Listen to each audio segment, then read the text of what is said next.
Então uma grande pergunta que fica é: será que tem orações que Deus ele não responde? A resposta: sejam muito bem-vindos ao canal. Eu me chamo Tiago Ferreira. É uma honra muito grande ter você aqui. É um privilégio. Eu glorifico a Deus pela sua vida e que Deus em Cristo abençoe você e sua família. Hoje nós temos uma reflexão interessante. Eu convido a você para ficar neste vídeo para que possamos meditar. Então, uma grande pergunta que fica é: será que tem orações que Deus ele não responde? A resposta é sim. É muito importante ressaltar nesta reflexão que o nosso Deus é um Deus de relacionamento. Ele não é um Deus que fica somente nos céus e permite com que o ser humano fique de longe. Nosso Deus, ele é um Deus de perto. Ele é um Deus que habita dentro de nós através do Espírito Santo.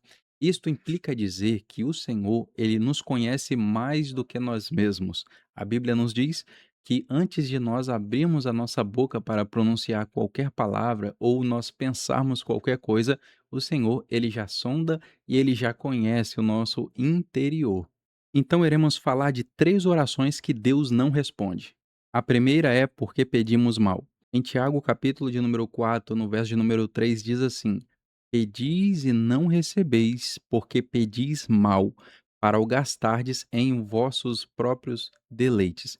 Isso implica dizer que existem orações que são orações egoístas, ou seja, para a vanglória, para o bem próprio, para poder muitas das vezes se achar melhor do que os outros, ou com um coração orgulhoso, ou para fins de que seja na individualidade.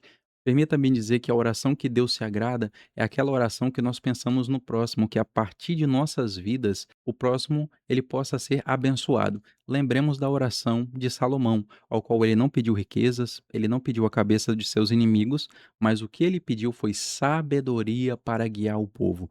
E a Bíblia nos diz que Deus se agradou desta oração e concedeu uma sabedoria tão extraordinária. Segundo, quando estamos brigados com o nosso cônjuge. Em 1 Pedro, capítulo de número 3, no verso de número 7, diz assim: Maridos, do mesmo modo, sejam sábios no convívio com a sua esposa, tratando-a com honra como parte mais frágil e coerdeira do dom da graça da vida, de forma que não seja interrompidas as suas orações. Existem muitos casais que vivem brigados, muitas das vezes ficam uma semana sem se falar.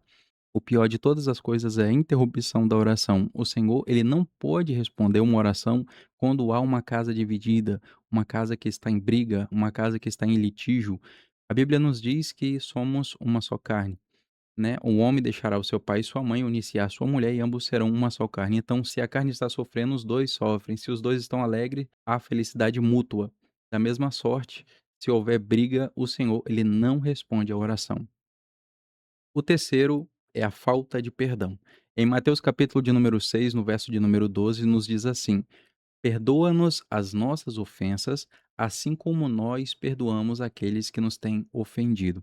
Isto implica dizer que quando nós não liberamos o perdão, da mesma forma o Senhor, ele não nos perdoa, porque é necessário ter um coração quebrantado, um coração que seja semelhante ao Senhor e Salvador Jesus Cristo, ao qual ele nos ensina que devemos perdoar 70 vezes 7, ou seja, temos que ter um coração que perdoa. Se nós não aprendemos a perdoar, logo nós não receberemos o perdão do Pai. Portanto, uma pessoa rancorosa, uma pessoa que guarda mágoa, uma pessoa que odeia o próximo, guarda aquele ódio, aquele rancor, aquela raiz de amargura, logo as suas orações não serão respondidas e não há possibilidade alguma de haver um relacionamento com Deus, porque o ódio, ele é um fardo muito pesado a ser carregado.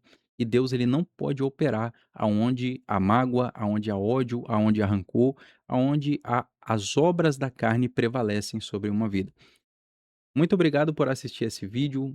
Esta foi uma reflexão ao qual é muito importante nós termos fundamentados em nosso coração, porque não é toda oração que Deus ele vai responder. Então, baseado na Bíblia Sagrada, trouxe essa reflexão. Que Deus em Cristo te abençoe e te guarde. Lhe convido a deixar o seu comentário, o seu like, compartilhe com um amigo. Que Deus em Cristo te abençoe. Obrigado.